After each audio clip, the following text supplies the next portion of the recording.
नमस्कार मित्रांनो, आज आपण आपल्या फार्मवरती सर्व मोठ्या पक्ष्यांचं जे आहे जंतनाशक करून घेत आहोत। आता जंतनाशक सांगायचं झालं तर आपल्या पक्ष्यांच्या पोटाच्या आतड्यामध्ये जे जंत झालेले असतात त्यांना मारणं म्हणजेच जंतनाशक होय।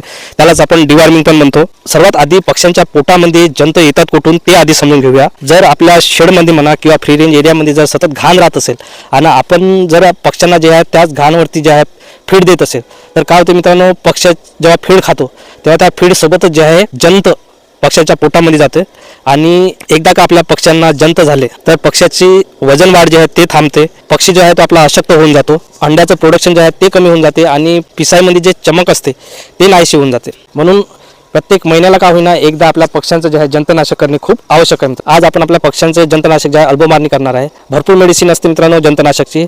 आता हे अल्बोमार जे आहे ते खूप प्रचलित आहे आणि भरपूर जण यूज करतात, म्हणून आपण पण जे आहे अल्बोमारनी आपल्या पक्ष्यांचं जंतनाशक करणार आहे।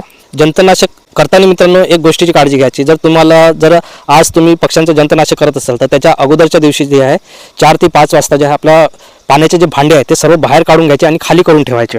आणि सायंकाळच्या टायमाला मित्रांनो जेवढे पण फीडचे जे भांडे आहेत ते सर्व बाहेर काढून ठेवायचे आहे। त्याचे कारण म्हणजे आपण जे जंतनाशक करतो ते पाण्यातून करतो। त्याचं कारण म्हणजे जेव्हा आपण दुसऱ्या दिवशी आपल्या पक्ष्यांना पाण्यातून जेव्हा ते मेडिसिन देऊ तेव्हा आपल्या पक्ष्यांना जे आहे ते पाणी प्यायला पाहिजे आणि जेव्हा पण आपण जंतनाशक करू तेव्हा पक्ष्यांचं पोट जे आहे ते खाली असायला पाहिजे। त्याचं प्रमाण सांगायचं झालं मित्रांनो तर 30 ते 45 ml जे आपल्याला 100 पक्ष्यांमागे घ्यायचं आहे। माझ्याकडे जवळपास 50 मोठे पक्षी आहेत तर मी 15 ते 20 ml जे आहे मेडिसिन घेतले आहे आणि आपल्या पक्ष्यांना जे आहे पाण्यातून दिली आहे। मित्रांनो तुम्ही बघू शकता पक्षी जे आहे खूप तायनीजून होते तर सर्व जे आहे आपले पाणी पिऊन राहिले। एवढंच पाणी ठेवायचं मित्रांनो की आपल्या पक्ष्यांना जे आहे अर्ध्या तासामध्ये जे आहे सर्व पाणी ते संपून टाकलं पाहिजे।